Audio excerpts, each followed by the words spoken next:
What's happening, guys and girls? Acrinator here, and welcome to another episode of World of Warcraft Dungeon Overview. Today we'll be starting off the Burning Crusade portion of the Caverns of Time dungeon hub, specifically going through the Escape from Durnholde Keep instance. I'll be running through it with my warrior you see here, so with that being said, let's dive straight into it. As the Keepers of Time, the dragon aspect Nozdormu and his bronze dragons are charged with ensuring that the timeline of the Warcraft universe remains intact. This job is easier said than done, however, as the Infinite Dragonflight, a corrupted sect of the Bronze, are constantly searching out delicate sections of the timeline to meddle with. Their goal is not entirely known, but the repercussions of the Infinite Dragonflight's attacks are clear: the annihilation of all that we love. The Bronze Dragonflight has come to us adventurers to ask for our aid in protecting one of the most vital events in the formation of the modern-day Horde. In between the Second and Third Wars, the Orc Thrall was kept as a gladiator slave to a dayless Blackmoor. Blackmoor found Thrall as a baby, and raised him in the hopes of one day leading an Orc army against the Alliance, so that he could rule the entirety of the Eastern Kingdoms. Normally, a young girl named Taretha Foxton would assist Thrall in his escape from Durnholde Keep, before meeting her unfortunate fate at the hands of Blackmoor himself. But the Infinite Dragonflight has kidnapped her in order to prevent Thrall from gaining his freedom and eventually reforming the Horde. Now it's our job to free the future Warchief ourselves, and ensure that the Infinites don't cause any permanent harm to the timeline.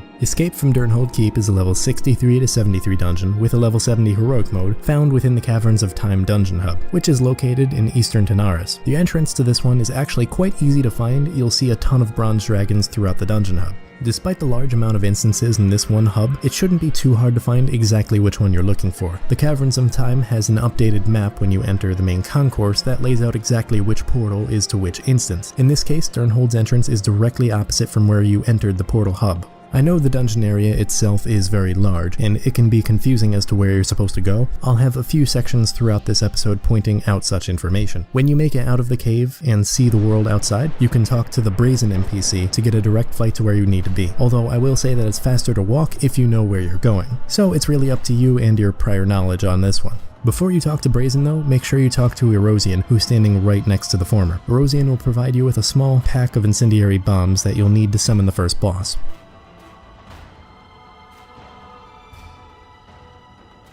Drake was a warrior who fought in the Second War, and whose passion for battle was matched only by his hatred for the orcs. Blackmoor saw much potential in Drake, and decided to appoint him as an officer in charge of dealing with the orc prisoners being held captive in Durnholde. If it weren't for the orcs' lethargy from the withdrawal of Manaroth's blood, Drake would likely have a massive target on his back for the cruel treatment he dishes out. In order to summon Drake to fight, you'll have to set up an incendiary bomb in each of the 5 huts in the lower area of the keep. Each building has a small barrel of gunpowder that you just need to click on, assuming that you picked up the bomb from Erosian earlier. Once you start the encounter, Drake is a warrior as previously stated, so he shares many of the same abilities as players. Other than that, it's really just a tank and spank. After defeating Drake, don't head to the marker on the map for the second boss just yet. First, you have to make your way into the keep, go down to the basement, and free Thrall from his prison. You know, what you're here for in the first place. From there, you just follow Thrall out where you'll fight Scarlock.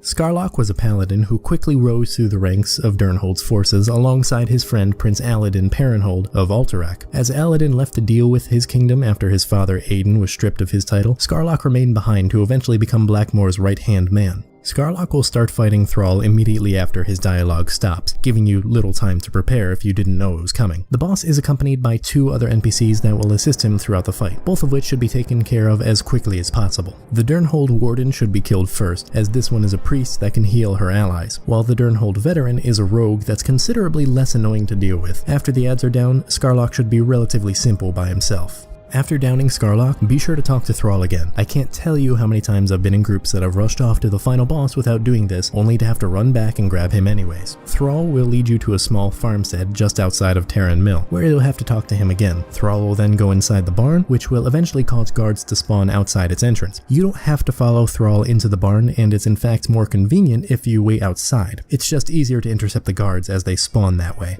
After the farm guards are downed, Thrall will head into town looking for Taretha. There will be a few more packs of mobs that will spawn as Thrall makes his way around, until he eventually finds Taretha on the top floor of the inn. There you'll talk to Taretha, which will start the final boss fight.